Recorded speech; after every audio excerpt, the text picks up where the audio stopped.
voyez, c'est bien là que le bas blesse. Le Seigneur n'a pas eu besoin de 500 disciples pour faire un réveil.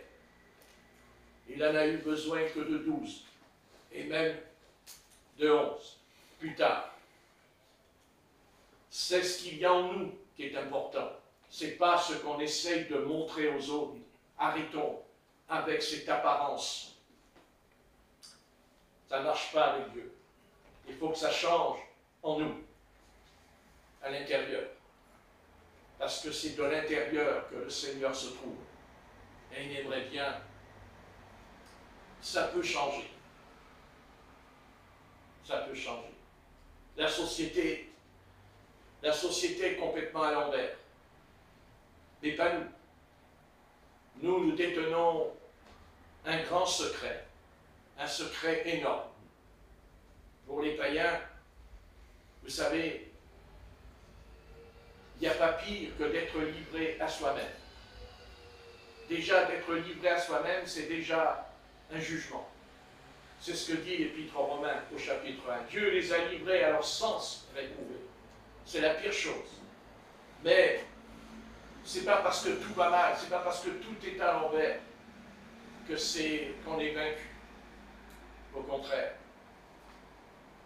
Vous savez, ce que Dieu attend, ce n'est pas d'avoir 500 ou 1000 personnes pour faire son œuvre. Ce que Dieu attend, c'est ton cœur. Arrête de penser que c'est à l'autre. Arrête de croire que c'est pour l'autre. Vous savez, la grande faiblesse que Satan a installée dans l'Église de Dieu, c'est de faire croire que c'est l'autre qui le fera. Et que moi, tranquille, dans ma vie. C'est pas ça que ça ne fonctionne pas comme ça. Dieu, vous savez, quand on lit ce livre, on sait ce que l'homme peut faire. Il peut faire le bien, il peut faire le mal, l'homme. Le problème, c'est que le mal ne s'est pas trouvé seulement à Babylone. Le mal ne s'est pas trouvé seulement en Égypte. Le mal s'est trouvé dans son peuple. La racine du mal était dans le peuple d'Israël, à l'intérieur d'Israël. Le mal était dans les sacrificateurs, le mal était dans les faux prophètes, à l'intérieur. Et c'est pour ça que Dieu envoie un prophète. Et quand Dieu envoie un prophète, eh bien, vous savez, il n'envoie pas dizaines. Quand il s'agit pour faire le bien, il n'envoie pas une dizaine, il en envoie un. Et c'est afin de retrancher, c'est afin de couper les branches qui sont pourries. Parce que si on ne les coupe pas, eh bien, il est certain qu'il n'y aura pas de fruit. Et ce que l'Éternel attend, c'est le fruit. C'est tout ce qu'il attend de nous. Dieu n'a pas besoin de nos bobards. Non. Il n'a pas besoin de... Non. Ce que Dieu veut, c'est ce que tu vas devenir. C'est ce que tu vas être. Ça, c'est important. C'est pas parce qu'on va connaître par cœur la théologie. C'est pas parce qu'on a fait des études de théologie pendant des années. Non. C'est pas ça. C'est pas parce que tu vas bien prêcher qui est important. C'est pas parce que tu vas dire les mots qui est important. C'est ce que tu es. C'est ce que tu manifestes. C'est ce qui ressort de toi. Et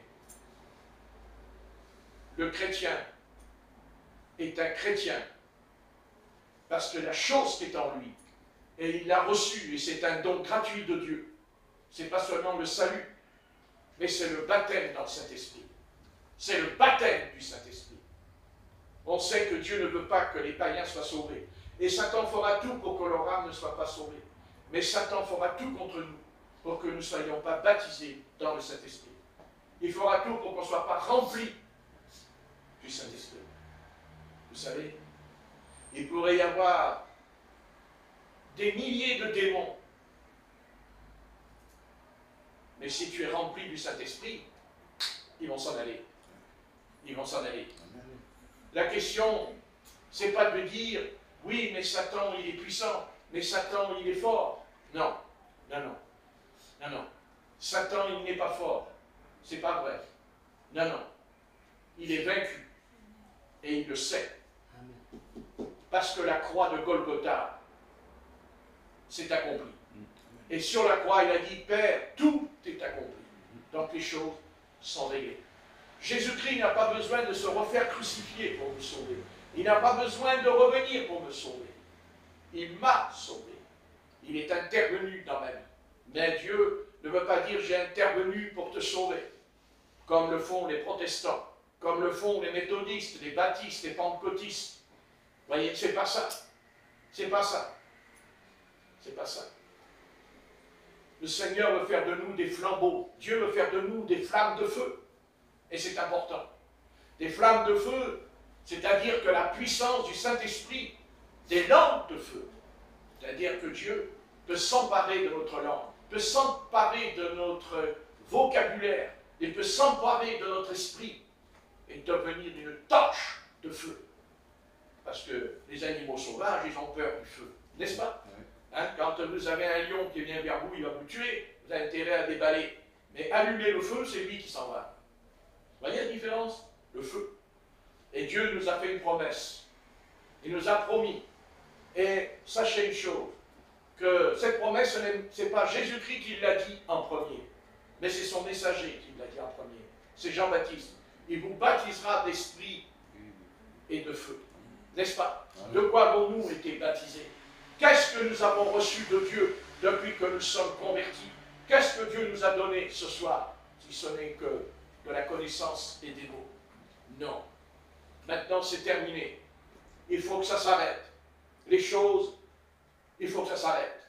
N'est-ce pas? Quand Dieu a dit à Noé, il va pleuvoir sur la terre, on sait très bien qu'il n'a jamais plu sur la terre.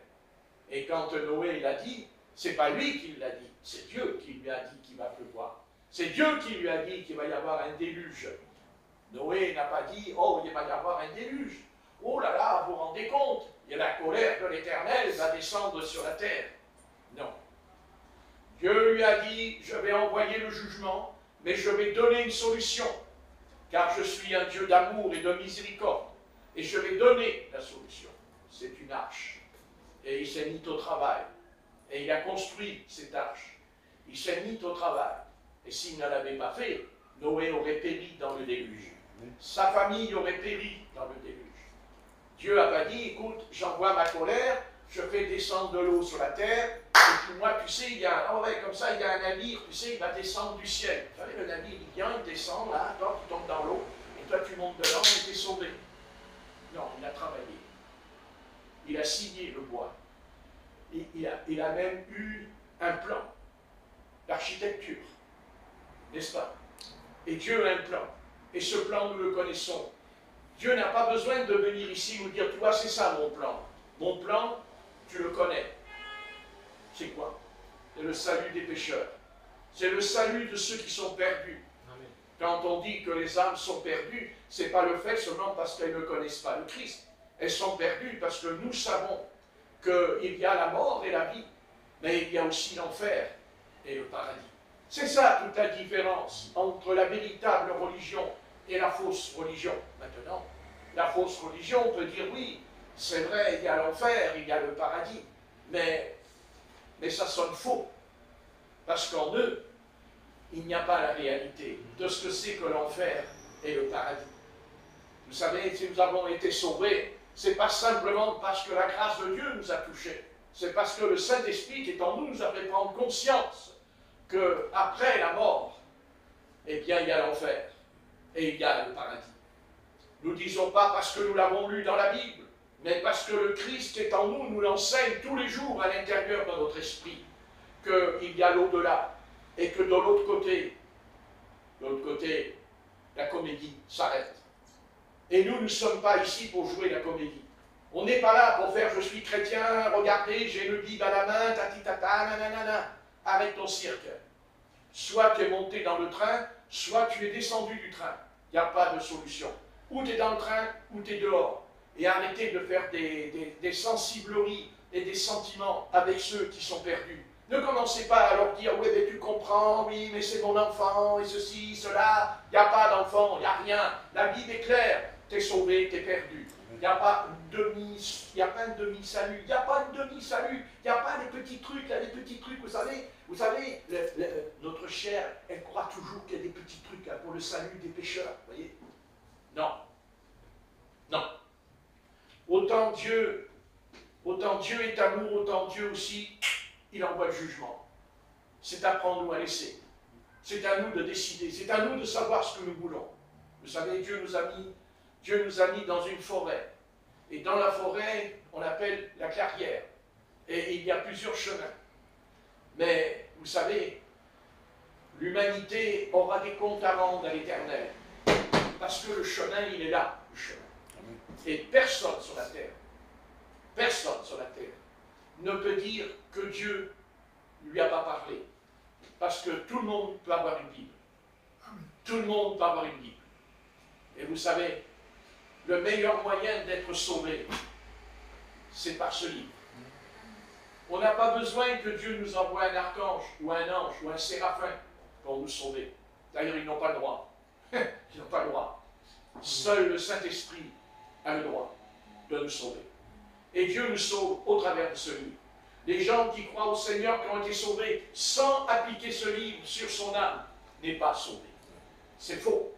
Ça, tout est là. Et pas la peine d'aller à gauche et à droite. Tout est là-dedans, bien aimé. Les choses sont très claires. Le livre nous révèle, avant notre génération, qu'avant nous, il y a eu des centaines de générations avant nous. Et quand on le lit, eh bien, ce qui se passe aujourd'hui a toujours existé. Toujours. Il y a toujours eu le bien, il y a toujours eu le mal, il y a toujours eu le choix, il y a toujours eu la persécution contre le peuple du Seigneur. Tout est dans ce livre. Et ce soir, nous sommes inexcusables, parce que Dieu nous a donné l'Ancien Testament et il nous a donné le Nouveau Testament. Nous n'avons aucune excuse. Personne n'aura d'excuse. Chacun a la possibilité d'ouvrir ce livre. Et croyez-moi, si on ne peut pas comprendre l'Ancien Testament, c'est compréhensible. Mais pas le Nouveau Testament. Pas le Nouveau Testament. C'est pas vrai. Quand on ouvre le Nouveau Testament, nous rencontrons Dieu. Mais Dieu dans l'Ancien Testament, c'est quelque chose qui... c'est loin, il est loin dans l'Ancien Testament, l'Éternel. Il est loin. Il y a quelques manifestations, c'est vrai, mais non, mais pas dans le Nouveau Testament. Pas dans le Nouveau Testament. Non, non. Dans le Nouveau Testament, il y a un homme. Il y a un personnage dans le Nouveau Testament. Il s'appelle Jésus de Nazareth. Et à chaque fois que vous lirez le Nouveau Testament, vous serez en contact avec Jésus de Nazareth. Croyez-moi, il suffit de le croire, bien sûr. Si vous ne le croyez pas, ça ne sert à rien. Il ne faut pas lire la Bible comme on lit un livre ou un journal. Non. Quand on lit, on croit ce qui est écrit dans ce livre. Nous n'avons pas besoin de vérifier si c'est vrai ou pas vrai, parce que le Saint-Esprit va venir sur nous et va attester que c'est vrai, parce que notre intelligence, notre esprit va changer.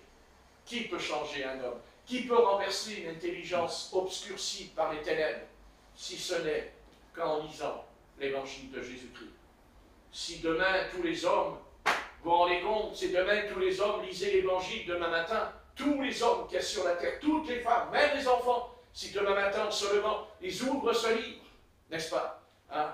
Ils veulent avoir une meilleure école, ils veulent avoir des jeunes qui soient plus violents. Oh, prof, vous, l'Académie des sciences et des écoles, écoutez, demain matin, commencez par amener votre Bible et dites, en tant que prof, ouvrez-la devant les enfants et commencez à lire l'histoire de Jésus-Christ.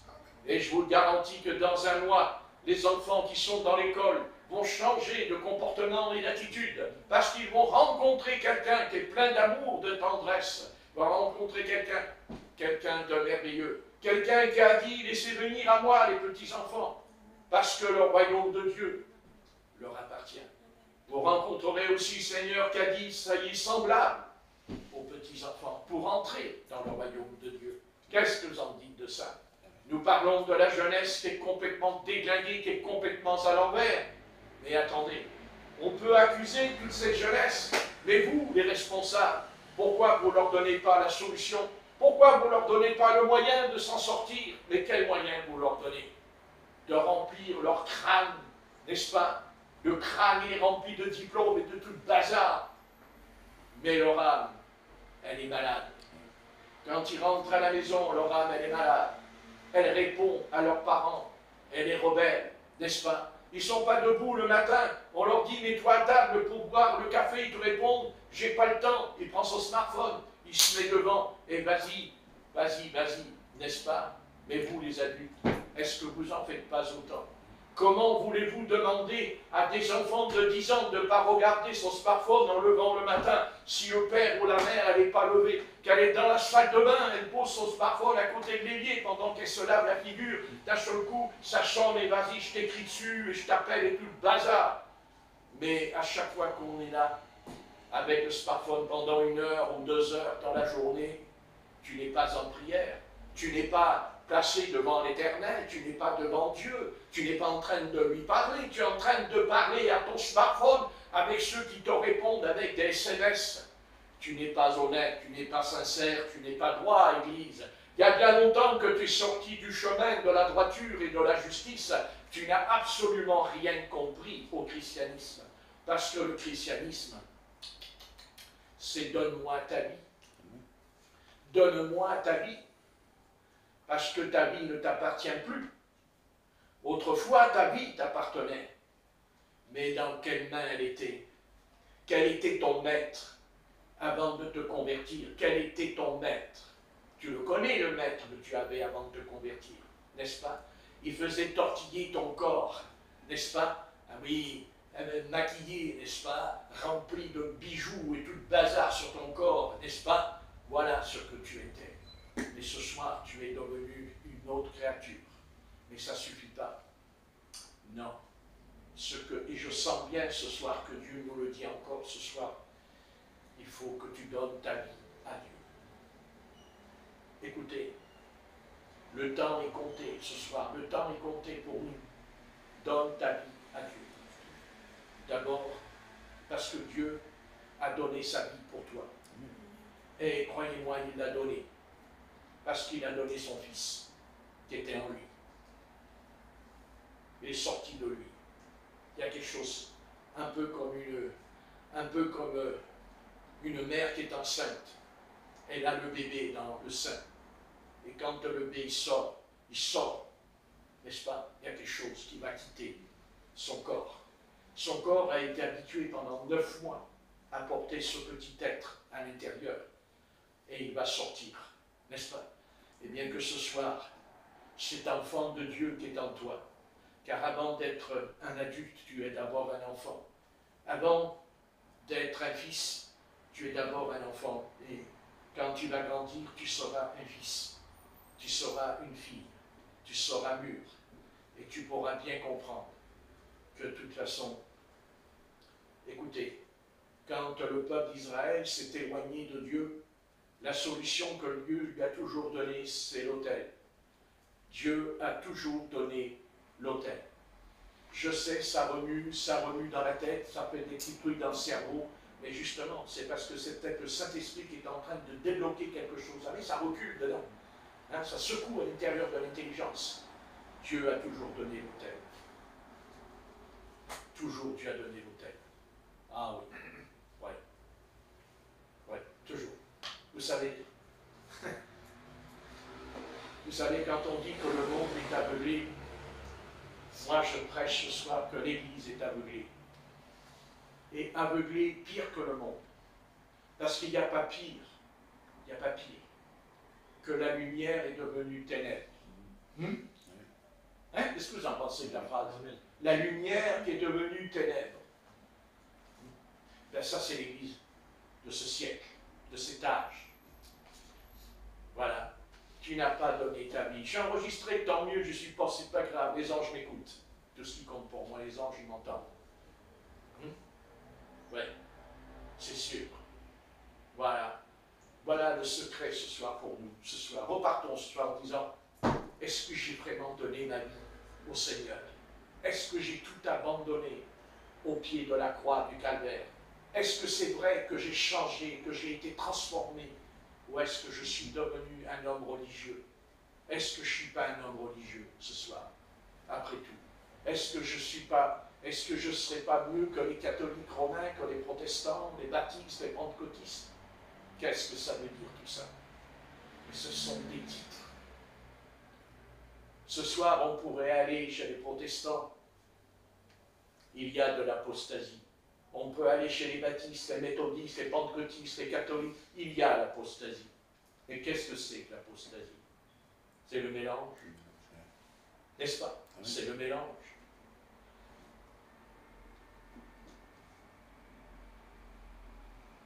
Pour nous sauver, qu'est-ce que Dieu a dû faire? Il a dû briser. On ne peut pas être avec Dieu si on n'est pas brisé. Jacob a été choisi par l'Éternel. Le Seigneur l'a conduit, mais à un moment donné, Dieu va conduire Jacob. Il va vivre chez Laban. 7 ans pour Rachel, 7 ans pour Léa, mais 14 ans. 14 ans.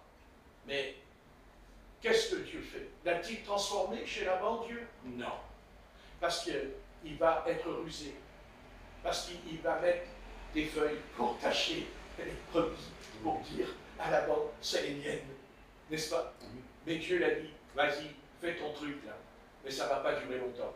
Un jour, Dieu l'a mené à un torrent, le torrent de Jabbok. Et Dieu lui a dit, viens là, toi. Viens là. Tu t'appelles Jacob. Mais toute la nuit, tu ne vas pas dormir. Tu vas te battre, tu vas combattre. Est-ce que Jacob est en train de combattre un démon? Est-ce que Jacob rentre en guerre contre Satan? Non. Avec un ange. Avec un ange. Et savez-vous que quand on ne fait pas la volonté de Dieu, eh bien on peut combattre un ange sans le savoir. Mais nous sommes convaincus que nous combattons le démon. Démon, va-t'en, démon, je te chasse. Et devant vous, il y a un ange qui vous regarde. Et qu'est-ce qu'il a? J'ai un ange, pas le démon, moi. Ah ben si, je te chasse. Non, je suis un ange. Ah, tu es un ange? Ah oui. Tu n'as pas donné ta vie à l'Éternel. Tu n'as pas donné ta vie. Alors, qu'est-ce que je dois faire? Je vais te laisser repartir tel que tu es. Je vais te laisser repartir avec ta nature, ton caractère, pendant des années. Non. Je vais te briser. Oui. Et Dieu va le briser. Il va le briser, pas avec des mots, mais il va lui casser la hanche, le tendon. Et Dieu lui dit, tu ne te rappelleras plus Jacob, tu t'appelleras Israël. Tu ne t'appelleras plus Jacob, tu t'appelleras Israël. Et quand Jacob a comparu devant le roi d'Égypte avec sa canne à la main, le roi lui a dit, ça fait combien d'années? Et Jacob répondra, le roi d'Égypte, le pharaon, a été bouleversé en voyant Jacob qui est rentré dans la salle, alors que le roi d'Égypte était entouré avec son armée et tout. Et là, il y a un homme qui avait plus de 70 ans, ce qu'on appelle un patriarche. Et quand il est entré comme ça devant Pharaon, qu'est-ce qui a fait que Pharaon a été bouleversé? Peut-on être bouleversé devant un homme qui boite? On peut être bouleversé devant un homme qui a une canne à la main et qui boite. Pauvre type. Qu'est-ce que c'était pour Pharaon, qui lui, c'était un guerrier avec son armée et des chars avec lui. Mais voilà, au loin, il y a une silhouette qui arrive. Cet homme arrive. Et cet homme-là, eh bien, c'était Jésus-Christ qui était en lui. Oui, c'était Jésus-Christ qui était en lui. Jacob ne le savait pas, mais c'était un type et une préfiguration de Jésus-Christ. Voilà ce qu'il a vu. Oui, le Christ. Amen. Amen. N'est-ce pas ce que Dieu veut voir en nous ce soir? Est-ce que c'est pas ça que les hommes, la société a besoin de voir en nous? Le Christ en nous. Et ne croyez pas que c'est une légende. Parce que Et il a dit, repentez-vous, soyez baptisés au nom de Jésus-Christ pour la rémission de vos péchés. Ça s'arrête là. Et vous recevrez le don du Saint-Esprit. Le don du Saint-Esprit. Donc nous avons un don. Nous avons le plus grand don des dons, puisqu'après il nous donnera 9 dons, puisqu'il y a 9 dons dans Corinthiens, 1 Corinthiens 12. Donc tu as reçu le don du Saint-Esprit. Oh, eh oui. Seulement le don du Saint-Esprit, il te demande aussi que tu donnes ta vie. Car donner ta vie, c'est donner un don à Dieu. Amen. Dieu nous donne le don du Saint-Esprit. En grec, il est dit un cadeau. En grec, un cadeau. Qu'est-ce que c'est qu'un cadeau? Vous savez ce que c'est qu'un cadeau?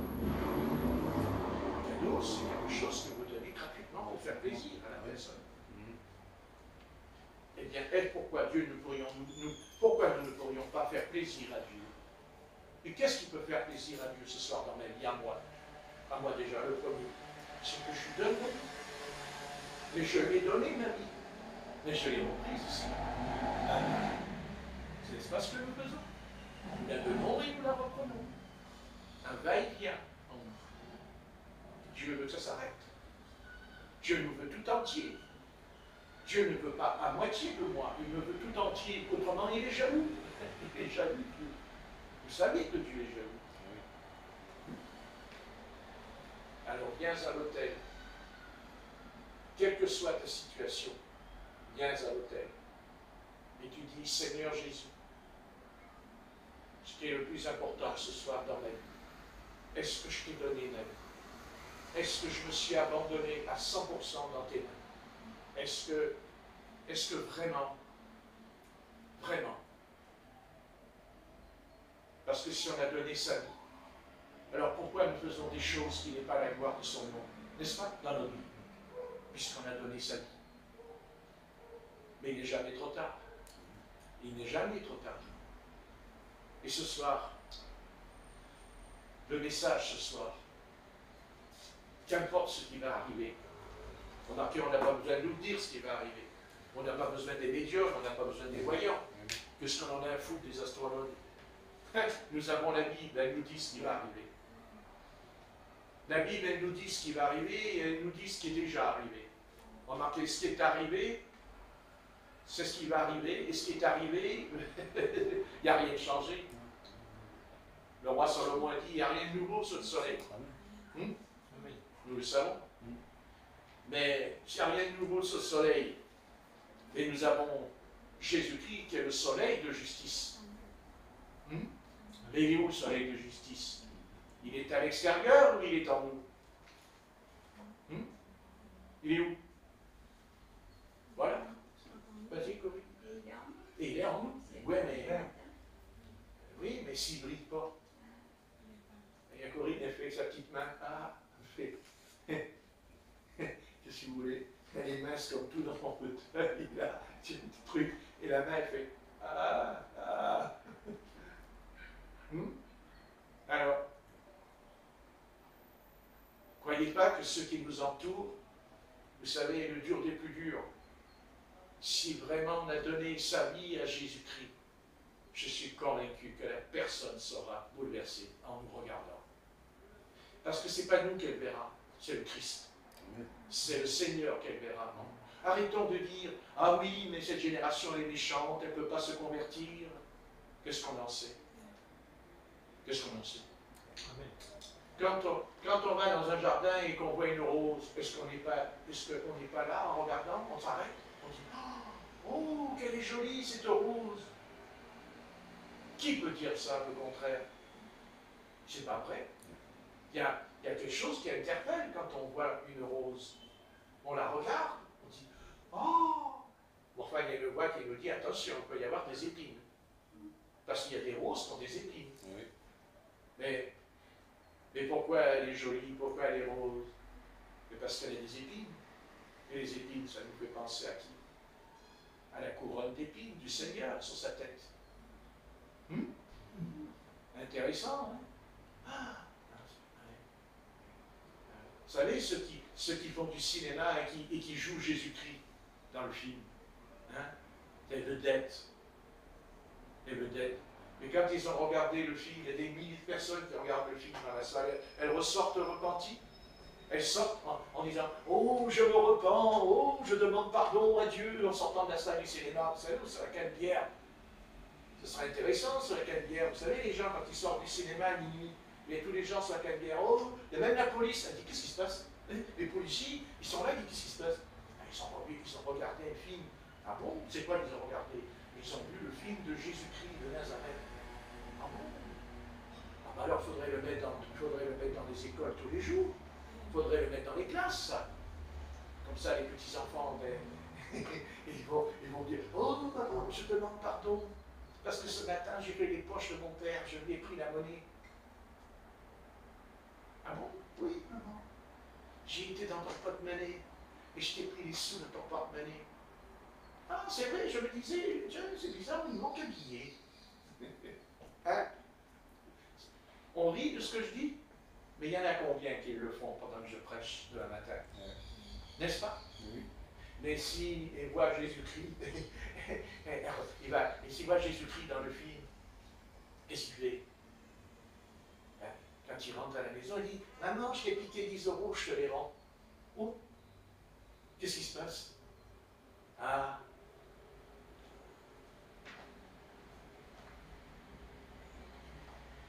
remarquez, dans le film, quand il regarde un film sur Jésus-Christ, il le voit. Il ne change pas pour autant. Tandis que nous, on ne l'a pas vu. Mais on a été changé. Et on ne l'a pas vu. Pourquoi? Mais parce que Jésus-Christ se révèle d'une seule manière pour nous sauver. Son esprit. Son esprit.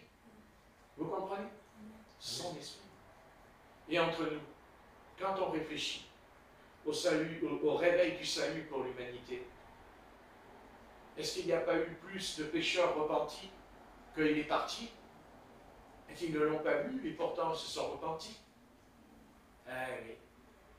Eh bien oui. Parce que quand Jésus-Christ était sur la terre, ne l'ont pas-ils tous abandonné? Et pourtant, là, on ne le voit pas.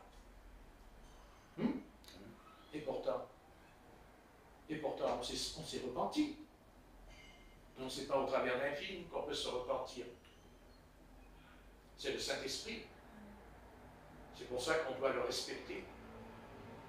Et je crois qu'il y a des... Vous savez, je ne vais pas être trop dur, mais vous savez que l'Église du Seigneur, aujourd'hui, pas beaucoup d'Églises ne respectent pas le Saint-Esprit. N'ont pas de respect pour lui. Comment on peut rentrer dans l'assemblée en mini-jupe? Comment on peut rentrer dans l'assemblée en short?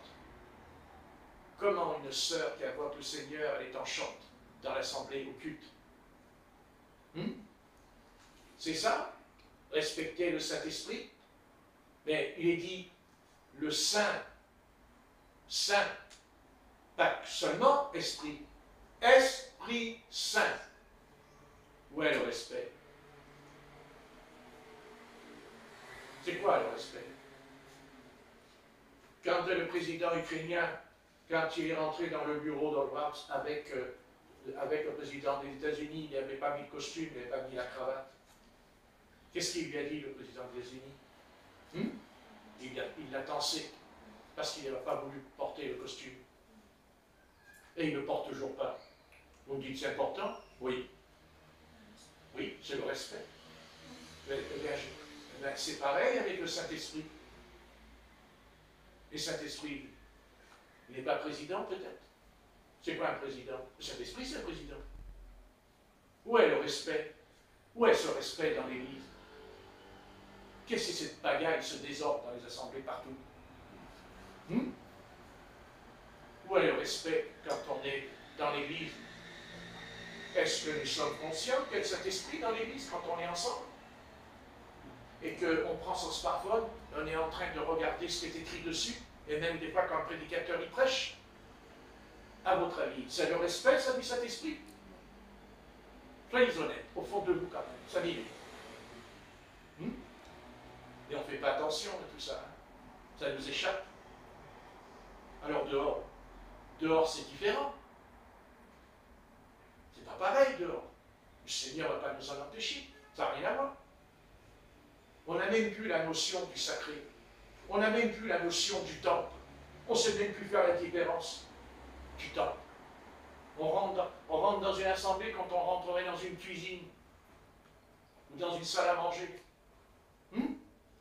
Non. Non, c'est pas ça, Dieu. Non. Non, Dieu, c'est sacré. Dieu, c'est sacré, c'est la sainteté. C'est la crainte, c'est le respect de Dieu devant lui. Pire que ça,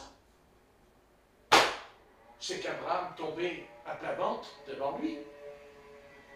D'ailleurs, il y a bien longtemps qu'il a pris la puissance de Dieu dans l'Église du Seigneur Jésus-Christ. Parce que si elle y était, il nous est dit que l'apôtre Jean est tombé par terre dans l'Apocalypse, quand l'ange est venu. Et quand Daniel a vu l'ange Gabriel, il est tombé par terre. Bien sûr, les anges lui ont dit, relève-toi. C'est bien, c'est des vrais anges, ça, par contre. Parce que le démon, lui, n'aurait pas dit, relève-toi. Hein. Il a dit, continue, continue, vas-y, adore-moi. Mais l'ange, il a dit, non, relève-toi et adore Dieu. Amen. Amen. Adore Dieu. Ils sont tombés par terre. Je n'ai pas dit qu'il faut qu'on se foute par terre. Mais est-ce que tu as le courage de te mettre à genoux, là? Ah, vas-y, mets-toi à genoux, là, maintenant. Pourquoi tu ne viens pas, là, jouer au banc de la repentance, te repentir? On en est où, là? Elle en est où, l'Église, là, aujourd'hui? Est-ce que quand il y a un appel au salut, est-ce que les hommes, les femmes se lèvent et te mettent là devant, la chair par terre, à genoux, en train de pleurer, de gémir? Non. Non. Non. On dit, qui veut donner sa vie au Seigneur? Levez vos mains. Lève la main. Il revient une semaine plus tard, il relève la main, dis donc. Moi j'en ai vu pendant un an, il levait la main. Je dis, plus tard, il lève la main. C'est qu'il n'a pas donné sa vie au Seigneur, celui-là. Parce que moi, je jetais un coup d'œil. J'ai un coup d'œil. Je me mettais toujours au fond. Moi. Jamais, je me mettais toujours derrière, tout au fond. Ça, je regardais comme ça. Il levait la main. J'ai dit, putain, ça fait chaque fois il lève la main. Il lève les mains. Et si tu as levé la main, tu l'as levé pour toute la main. C'est fini. Non. Tu as besoin de relever ta main. Vous me direz, c'est des détails. Mais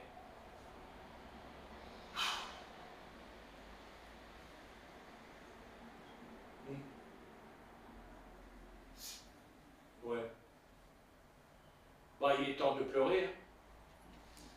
Croyez pas qu'il n'est pas temps de pleurer. Il est temps de pleurer. Il est temps de pleurer devant Dieu, pas pleurer pour pleurer. Mais je ne parle pas de pleurer quand on a mal, quand on souffre. Je ne parle pas de ces larmes-là, je parle des larmes de pleurer devant Dieu. De pleurer, je ne suis pas digne de toi, Seigneur. J'ai honte. Où est la honte? Quelle honte? Quelle honte? Et il faudrait que j'y retourne. Il faudrait que je retourne dans ce bourbier, dans cette... Non. Ça ne m'intéresse pas. Je préfère rester tout seul. Mais tout seul, en conformité avec mon maître. Parce que ça ne m'intéresse pas. Même si on me dit, on va te donner 4 000 € par mois pour avoir une église, tu t'en occupes. Mais moi, avant de toucher les 4 000 €, moi, je ne les touche pas tant que tous les chrétiens ne sont pas en règle. Je ne prendrai pas l'argent. Je prendrai quand je verrai que vraiment les chrétiens, le peuple de Dieu, fait bien la volonté du Seigneur. Vous voyez ce que je veux dire? Parce qu'autrement, si je prends l'argent, et que j'ai un salaire à la fin du mois, et que je vois mes jeunes sœurs qui ont désobéi, rien que déjà de mettre un vêtement d'homme sur eux, et moi, je vais prendre les 4 000 €. Parce que comme ça, j'aurai une vie formidable, je ne manquerai de rien. Pauvre gars, pauvre type, pauvre prédicateur, quand tu arriveras là-haut et que le maître va te convoquer devant le trône et que Dieu te montrera le frère, la sœur, le pasteur qui n'était pas en règle de toi, tu dis, oh, mais moi ce qui compte c'est mon salaire. quand tu diras, oui, le baptême au nom du Seigneur Jésus-Christ, bon oui, mais c'est pas grave. Parce que si j'avais dit la vérité, je n'aurais pas eu mon salaire. Je n'aurais pas eu mes 3 000 ou mes 4 000 euros par mois. Parce que si je prêche qu'il faut être baptisé au nom de Jésus-Christ, ça veut dire que je vais demander à tout le monde chrétien, à tout le monde christianiste de se refaire baptiser d'eau. Vous dites, oui, mais le Seigneur, il ne regarde pas ça. Alors pourquoi il l'a écrit? Pourquoi il l'a proclamé? Pourquoi c'est la clé qui a été donnée? La clé qu'un Seigneur dit à Simon-Pierre, je donnerai les clés du royaume. Et à la Pentecôte, il a la clé, puisque la porte du paradis est fermée, elle s'ouvrira quand il dira, repentez-vous, et que chacun de vous soit baptisé au nom. Il n'a pas dit, soyez baptisés, il dit, chacun de vous, pour la rémission de vos péchés. Et vous recevrez le don du Saint-Esprit. Vous dites, mais non, non.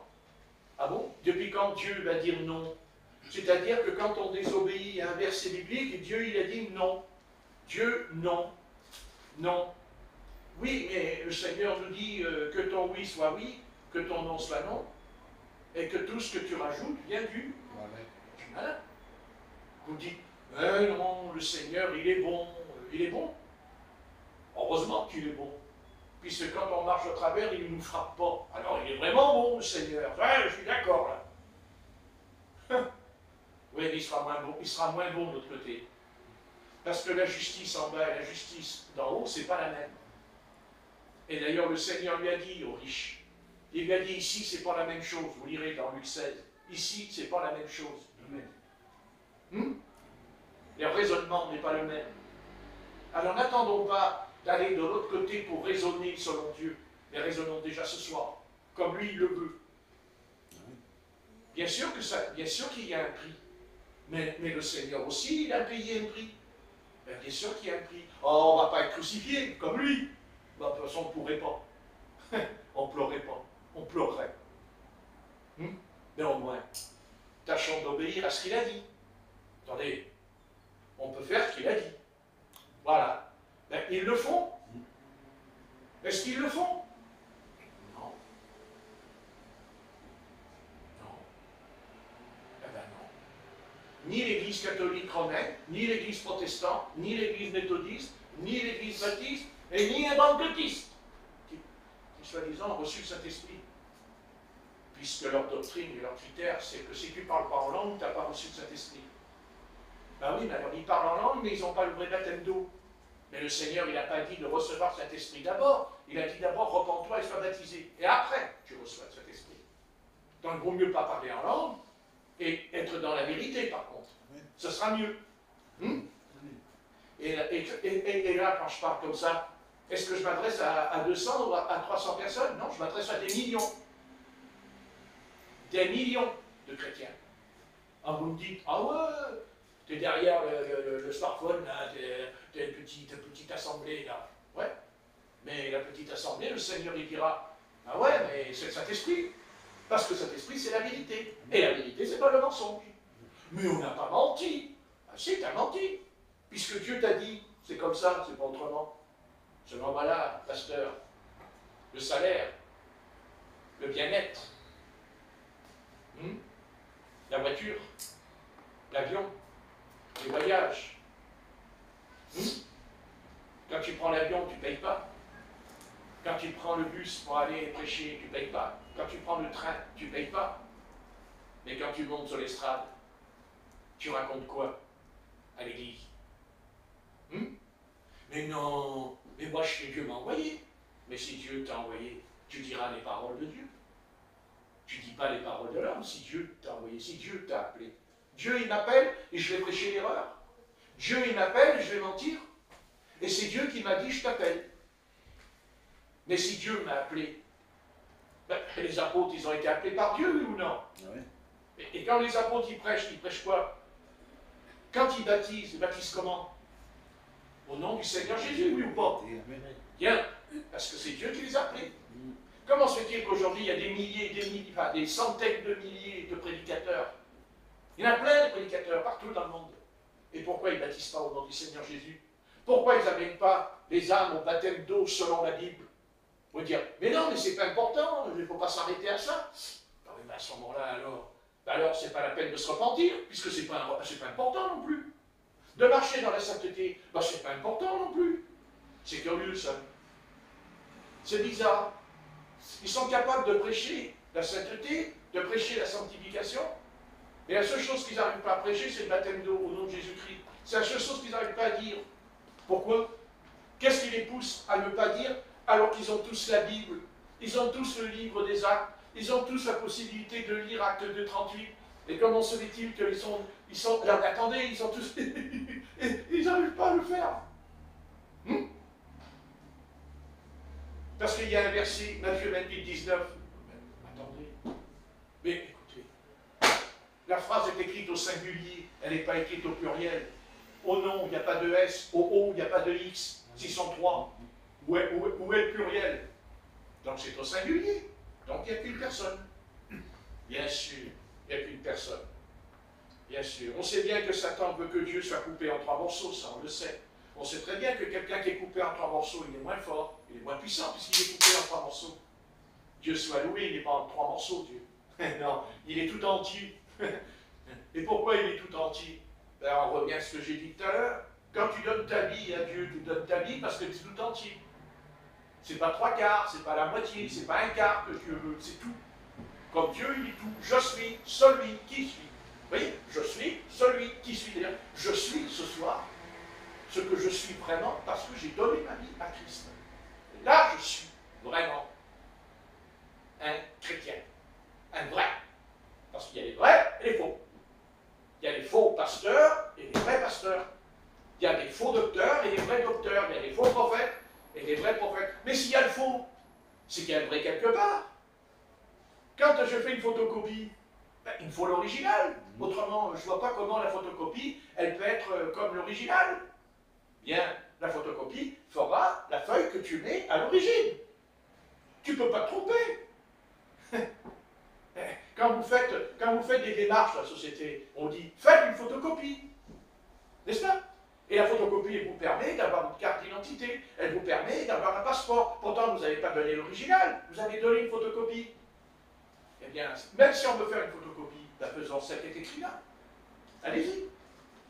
Si je prends ma Bible et que je la mets dans l'imprimante et que je mets Acte 2:38, quand je mets la page Acte 2:38, il n'y aura pas marqué autre chose de ce qui est écrit dans Acte 2:38. Et quand je vais sortir la feuille, qu'est-ce qu'il y aura écrit dessus? Qu'est-ce qu'il y aura écrit dessus? Au nom du Père, du Fils et du Saint-Esprit, sur Acte 2:38? Non, il y aura marqué au nom de Jésus-Christ.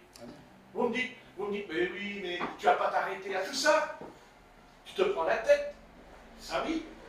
Oui, mais ma tête, moi, elle est entre les mains du Saint-Esprit, ma tête. Elle n'est pas entre les mains de l'ennemi. L'ennemi? Ah, c'est l'ennemi.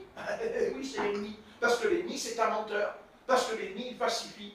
Il falsifie l'Écriture sainte, l'ennemi. Il la cite, mais il la falsifie. Parce que c'est un menteur. Alors vous allez dire, mais qui?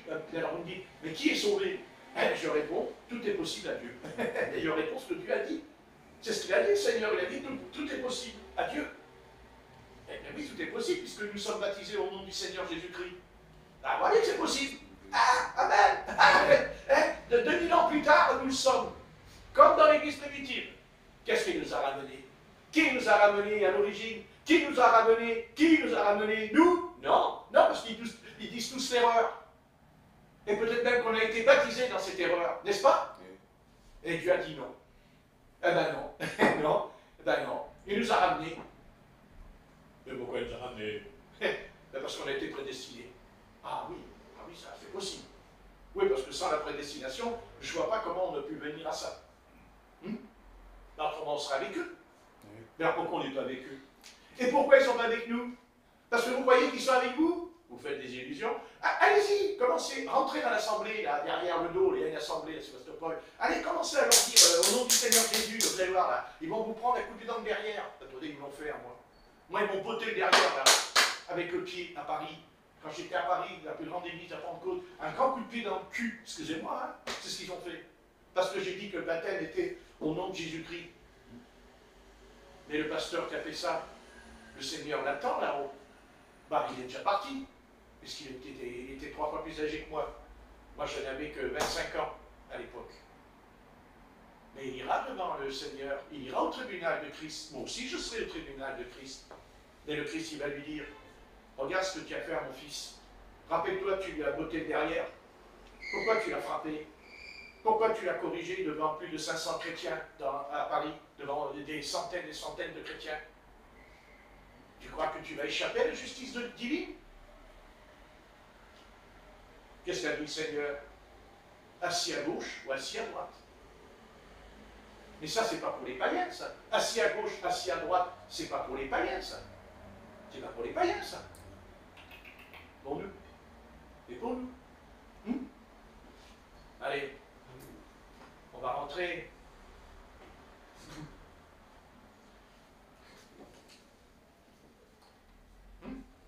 Bien sûr.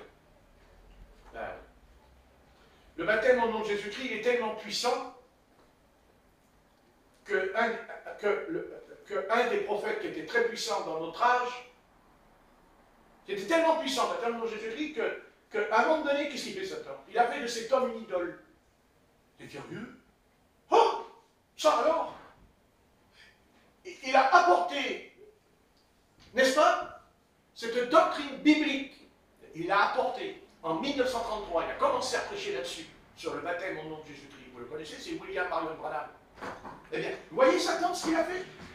Et vous voyez comme il a fait les choses? Il dit, ah, tu dis la vérité? Très bien. Mais t'inquiète pas, moi, retour de manivelle. Ils en ont fait un dieu et une idole. Et qu'est-ce qui devient le baptême? Ben, il va à l'eau. Il va à l'eau parce que si on fait un homme, si on fait un homme idolâtre, qu'est-ce qu'il fait le peuple de Dieu? Il dit c'est faux. Vous voyez comme il a jeté, vous voyez comme il a troublé la rivière. Il a jeté de la vase dans la rivière. Eh oui. Vous voyez cet homme que Dieu a choisi? Cet homme où Dieu lui a donné un don extraordinaire, parce que William Branham, c'est un homme qui a reçu un don unique en son genre. Le don de discernement des esprits, où il pouvait te dire quand tu étais tout bébé ce que tu as fait, juste comme il était devant toi, il te disait tout ce que tu as fait. C'est l'Esprit Saint qui faisait ça. C'était vraiment quelque chose d'extraordinaire qu'il a eu. Quand il a posé les mains, le cancer est tombé par terre. Alors, gloire à Dieu, gloire à Dieu. Vous voyez? Et Satan, qu'est-ce qu'il faisait? Oui, c'est vrai, je suis vaincu. Oui, je suis vaincu. Ouais, c'est vrai, j'en prends plein la tête. Mais Satan, il dit, t'inquiète, on verra. 40 ans plus tard, 40 ans plus tard, vous connaissez la chanson? Le prophète a dit, Branham a dit, et vas-y, et vas-y. Donc c'est plus Christ, c'est Branham. C'est-à-dire, il n'y a plus Christ, il y a Branham, William Branham, il n'y a plus le Christ. Vous voyez, l'adversaire ne renonce jamais. Et pour terminer, je vais terminer. Parce que là, c'est vrai que quand on met de l'eau sur la glace, ça boue. Donc, il va abandonner. Bon, mais écoutez-moi bien, pour terminer, qu'est-ce qu'il faut faire? Ben, il faut faire quelque chose qu'on peut tous faire. Veillez et priez. Voilà. Nos bien-aimés n'ont pas veillé à l'époque. À l'époque, ils n'ont pas veillé, ils n'ont pas prié. Mais non, ils ont été séduits. N'est-ce pas? C'est pas William Branham qui a séduit. Non. Non. C'est le serpent ancien qui a séduit. Voilà, c'est lui qui séduit toujours. Et il se servira d'une vérité, il faut la transformer. Vous voyez, voyez comme Satan, voilà comment il fait. Satan, il vient avec la Bible, bien aimé. Il vient avec le texte biblique, Satan. Mais après, il en fait ressortir autre chose. Comme il a fait avec Jésus dans le désert. On l'a lu à 3 reprises. Il cite la Bible. Et oui. Et il l'a amené en haut du temple. C'est pas Jésus qui est monté. Jésus, il n'est pas monté en haut du temple. C'est pas un alpiniste, Jésus. C'est Satan qui l'a soulevé. C'est Satan qui a soulevé Jésus. Et il l'a posé en haut du temple. Vous vous rendez compte? Et il a dit, saute. Saute. Car des anges te porteront. Hein? Pourquoi c'est pas écrit ça? C'est écrit ça dans le psaume. Mais nous savons ce que notre Seigneur a répondu. Tu ne tenteras point le Seigneur ton Dieu. Vous voyez ce que je veux dire? Et ici, mais il ne cite pas l'autre passage. Car pour avoir confirmation de la vérité, ce n'est pas un verset qu'il faut apporter, pas un verset. C'est des versets, pas un verset biblique. Plusieurs versets bibliques. Et le baptême d'eau, il n'y a qu'un verset biblique? Est-ce qu'il n'y a qu'un verset biblique dans le baptême au nom de Jésus-Christ? Non. Non. Mais non. À Jérusalem, c'est au nom de Jésus-Christ. Mais quand l'apôtre Pierre va chez Corneille, c'est comment le baptême? Il a changé, l'apôtre Pierre? Il a dit, je baptise au nom du Père, du Fils et du Saint-Esprit chez Corneille, alors que c'était des païens. Donc il aurait baptisé au nom de Jésus-Christ parce que c'est des Juifs, et chez Corneille, le contraire. Non.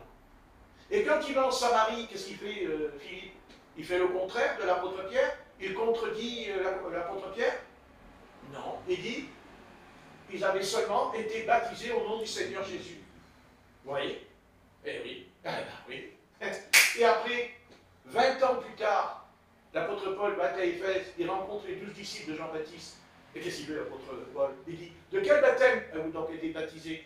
Il dit, mais du baptême de Jean-Baptiste. Mais l'apôtre Paul dit, ah non, maintenant il faut vous refaire baptiser. Est-ce qu'il est baptisé au nom du Père, du Fils et du Saint-Esprit dans le passage? Acte 19, verset 5. Non, il dit, au nom du Seigneur Jésus-Christ. Les blancs. Alors pourquoi nous avons le droit de changer ça? Qui nous donne le droit? Qui es-tu, toi, pasteur, toi, prédicateur, toi, théologien? Qui te donne la permission de changer ce qui est écrit là, dans le Nouveau Testament?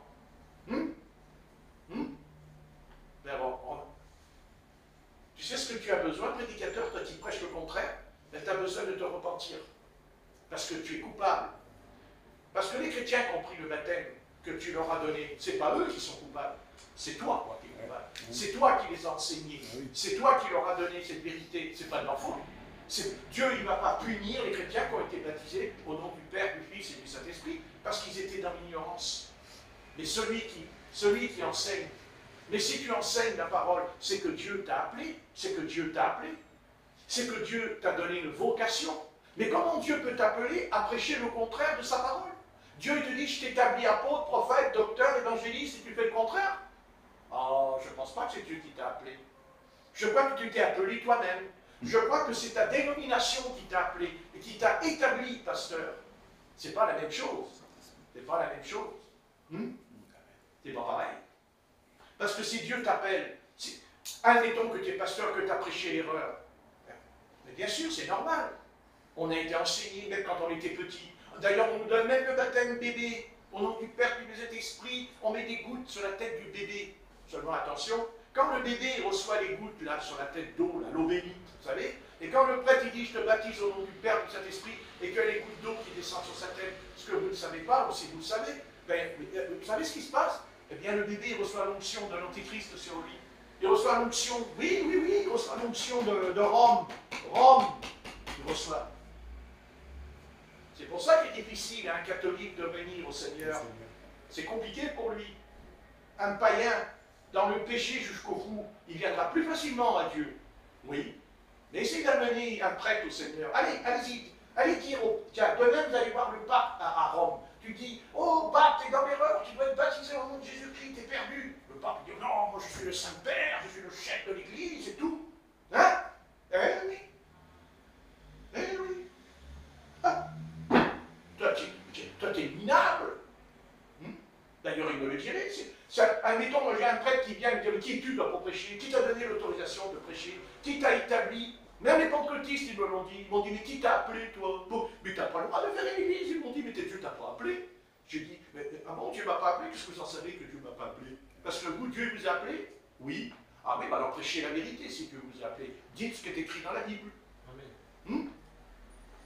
Voilà. Vous me direz, je répète des choses que j'ai dit, peut-être. Mais peut-être que ce soir, Dieu peut aussi nous montrer le privilège que nous avons.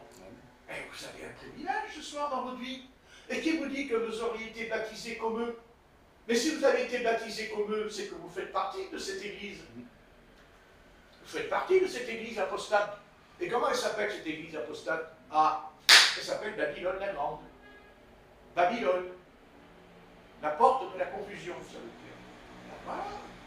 Donc ils sont dans la confusion. Mais ça ne veut pas dire que Dieu ne peut pas envoyer un réveil. Ça ne veut pas dire que demain Dieu peut envoyer un puissant réveil et qu'il peut venir dans la réunion des pentecôtistes, des baptistes, des méthodistes, des catholiques, des protestants, et que la puissance de Dieu descend pour dire, mais voyez, vous êtes dans l'erreur, et maintenant j'essaie de vous montrer la vérité. Parce que Dieu n'a pas dit qu'il renonce. Ah non. Dieu ne baisse jamais les bras. Jamais. Jamais. Jamais. Voilà. On en revient au réveil. N'est-ce pas? Bien, Seigneur, nous te bénissons